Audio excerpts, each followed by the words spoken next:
Hey, how are you guys doing? It's Brian, and I just got back from a adventurous place called San Francisco.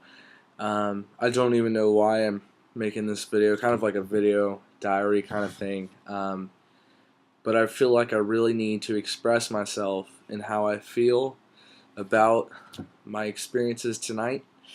Um, if you don't want to watch this video and stare at my face for however long it is, go ahead, open up a new tab and listen to my voice because I feel like I might be able to change some perspectives on how things are looked at and hopefully inspire people.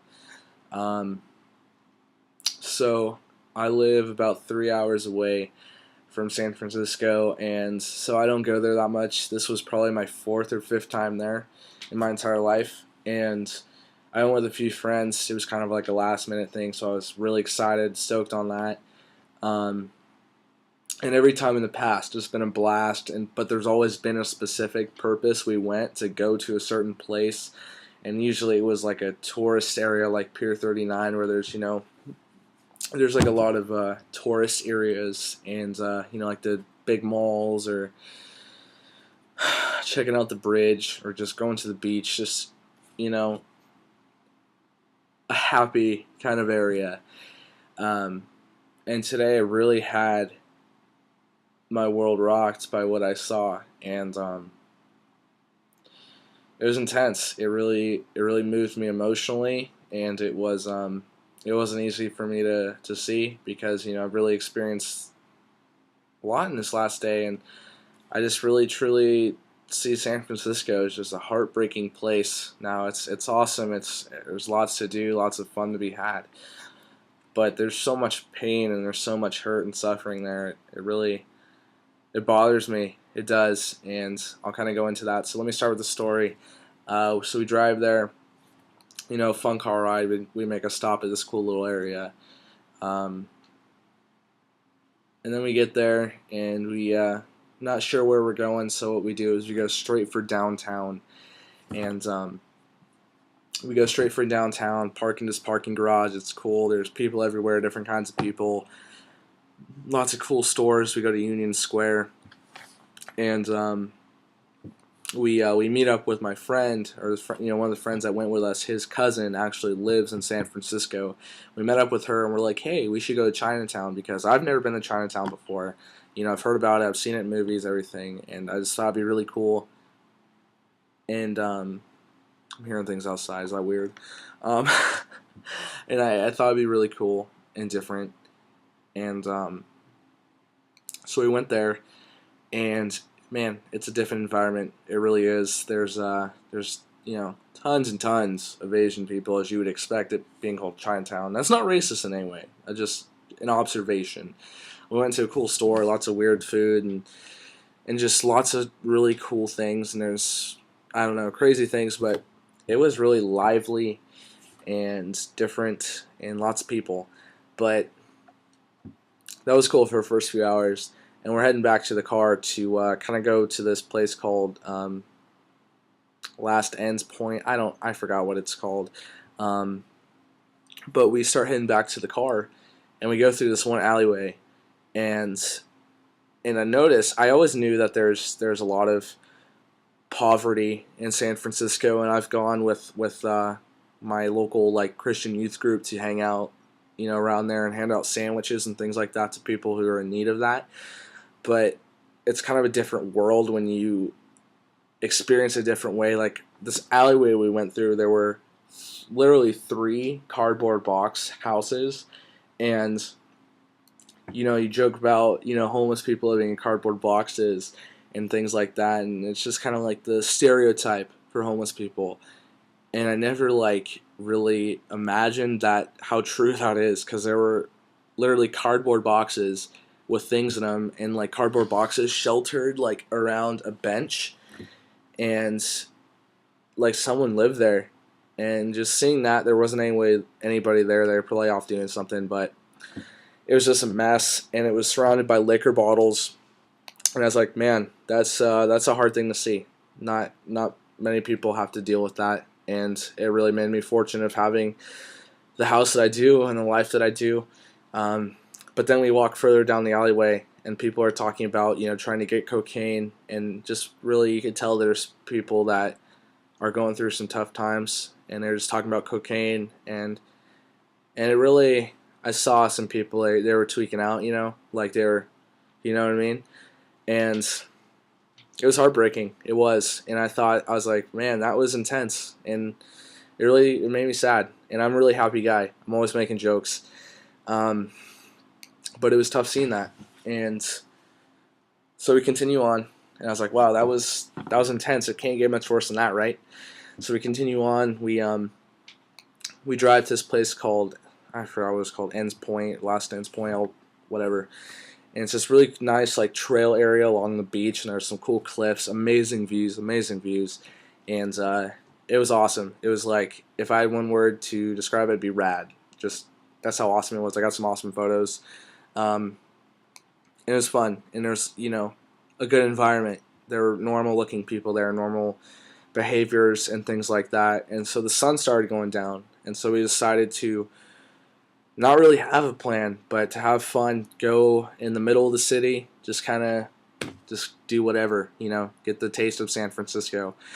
So we parked on Golden Gate Avenue, and it's a really popular street. And sorry, it's just kind of late. I'm tired. I just got home. Um, we parked there. And I grabbed my skateboard, and we just kind of headed around, just going from place to place. And we started taking this direction to a more populated area in the city, and kind of like near this other mall or whatever. And there were just, it was kind of sketchy in a way. Like, I live in a small town where, and this is for people who don't know me personally. Like, I'm going to show people I know this video, but for those of you who don't know me really, I live in a small town where it's relatively safe. No, like, gangs or, there's there's a big drug scene here, but it's not like, not as bad as you would think, but it's terrible, but, you know what I'm saying. And there was just tons of people really kind of out of it. Just, it was sad to see just so many people, just it's hard to describe, people just drunk and things like that. And, I've seen drunk people before, tons and tons of them, but this was kind of different. It was on a different level. And we start walking deeper into town, and I noticed just more and more and more are homeless people living on the streets. And literally, like, you're walking down the sidewalk, and there's like a doorway, like it kind of like, how do I describe this? It's kind of like it goes in a little bit, for the doorway, and there's people literally in trash bags and newspapers, like sleeping there, just like in the middle of the street. And there's people sitting on the edges of the street and just going around everywhere, begging for money, anything, drugs, anything like that, anything they can get. And there's, this doesn't happen where I'm at, so I have kind of a different perspective on someone being raised up in that city, knowing that this is normal, and it shouldn't be that way. But I talked to a few people, and I have this shirt. It's kind of reversed image, but it says "No Jesus, no peace," and it's a double message, like no as in like someone, and then no as in yes or no. And the whole thing about the T-shirt is like, there's lots of peaceful times that you'll experience in your life, but in my opinion, if you want true peace that never ends, you gotta know Jesus, and that's a whole other topic. But that got a lot of conversations going. People were asking me for dollars, and I was giving out money, dollars to people who I felt like were needed. They may have spent it on booze or whatever, but I hope that, at least me giving them $1, they really saw something there. They saw some love, and that's all I could hope for. And they started asking me about that, and I tried, saying, hey, who Jesus is. A few people were like, I don't really want to talk about that. I'm like, all right, that's cool. But here's your dollar, see you later. Wish you the best. And there was so much just heartache there. There was so much sorrow. There's so much pain. And like I said, just people on the streets tweaking out, just like really like tweaking hard, like you could see, like dance around, totally methed up, and just drunk, begging for change, and people living in boxes and sleeping on the street. But there's people, like people that are okay financially, I guess. Like I'm not, like I'm in a, how do I describe this? I'm not like financially like super stable, but I'm like well off compared to not having a house and not having any money. And there's people that just will walk by and not even care. And that really, really bugged me. And maybe it's just because I don't live in that environment and you get used to that being the normal scene there. But especially, I didn't see much love in that city at all. And just being so used to going to the cool like tourist areas and having fun, just to seeing so much pain and suffering there really, really bugged me. Not seeing anyone do anything about it, because how do you solve a solution like that? I could give someone $1, but eventually there's so many thousands of people there that I can give dollars to, but it's never going to be enough. And I could buy someone a cheeseburger or something like that. I did that earlier today, and it was cool. But eventually, there's no way, you could do that for every single person. So how does that get fixed? And I was thinking, but you really can't fix that, because the only way you're going to fix that is if everyone cared. And it's unfortunate people don't. They just walk right by these people thinking, I don't know if they're thinking lesser of them, or they don't have anything to do with them, so why care, why bother? And it's really sad to see that. And especially Christian people. I didn't know I saw one guy though that was preaching the gospel to this guy who was drinking whiskey, and it was good. It was a cool thing to see, but it was just it gives you a different perspective of what kind of path a Christian should live. It's easy when you're in a small town and you don't really have too many struggles or problems.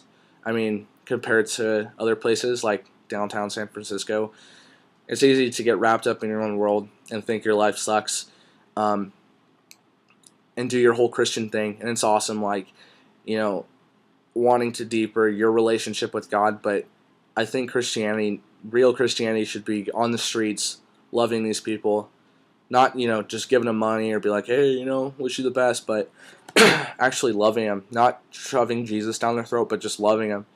And I'm sure most people I walked by them, weren't Christians, but myself, I was, and I just felt so upset, and it was heartbreaking. It was. And so we come to this big opening area, like lots of popular stores, and there were tons of people there. And there's this one guy in a wheelchair, and he had one leg, and he was white, and he had a little sign with him, and I started talking to him, and turns out he was a veteran, and I asked him where he served. He said Vietnam, and he only had one leg, was covered in dirt. He was saying he got robbed earlier, and he was trying to get like change to get by, like he was trying to do whatever, and he saw my shirt, so that's kind of how I started the conversation with him. He said, yeah, man, I'm just trying to get by. I know Jesus, but I'm trying to get by. And I thought to myself, how much does our country push support the troops, support the troops, support the troops? How many people have bumper stickers that say God bless our troops or things like that? And how many times does the president or people of power or whatever say we got to support our troops, we got to do everyone for these heroes? But how would someone who put their life on the line to serve their country and lost their leg be in a position to wheel around downtown San Francisco with one leg in a wheelchair, trying to get a couple bucks in change to get by, to get a meal? How is that allowed in a society that tells you how important our troops are and our veterans? It sickens me. It really does. And it honestly, in my opinion, in my opinion, it makes me ashamed. It really does. It makes me ashamed to be a part of a society in a country that says, "Oh, we love our troops. We're going to do everything for them." But I see things like that. Are you kidding me? And that really angered me. It really did. Um, and in my opinion, people like that deserve way better. They deserve to not be living on the side of the street. I mean, that guy probably. I mean, in my opinion, going to Vietnam for what he to serve the country, he deserves this house more than I do. And I think it doesn't take money or house or a job or a nice car to have a good life. It takes it to have a comfortable life, but not a good one. But I still think that guy deserves way more than what he had. So I talked to him a little bit. I prayed for him, gave him $1, and I kind of parted ways with him and we started heading back. Um, and just more and more and more, just things I saw that just really bummed me out. One guy came up to my friend and my friend Matt, and he had just a giant bag of weed and was trying to sell it. And so we're like, no, it's not us. But just to think, I mean, that guy, I don't know why he's in that position, but I know he's better than that. And that's normal there, and it shouldn't be. I mean, you could have your own views on weed, but there's just so much destruction there with alcohol and drugs and just so many these pits that these people are falling into, and no one cares. There's people out there that do care, but the majority don't, and it was it really opened my eyes to a lot of things, and it was humbling. It made me appreciate what I have, but it just, real Christianity is going on the streets and loving people. It's not being your own little bubble. I don't know. So I hope that kind of opened up your perspectives and maybe inspired you to show kindness or love in a situation where there is none. And in any way, don't want this at all to make me seem self-righteous or anything like that, because I'm not. But it really just it was intense seeing that, and people see that every day, and it's like that every day. Just I literally saw hundreds of people just sleeping on the side of the street, just tweaked out, shaking on drugs, looking for drugs, trying to get drugs, and it was hard. It was. Like I said, though, I hope it inspires you to sorry, to show love where there is none, and I guess appreciate what you have. And I don't know. Let me know what you think. Thanks for letting me express myself and my opinions, and I'll talk to you later.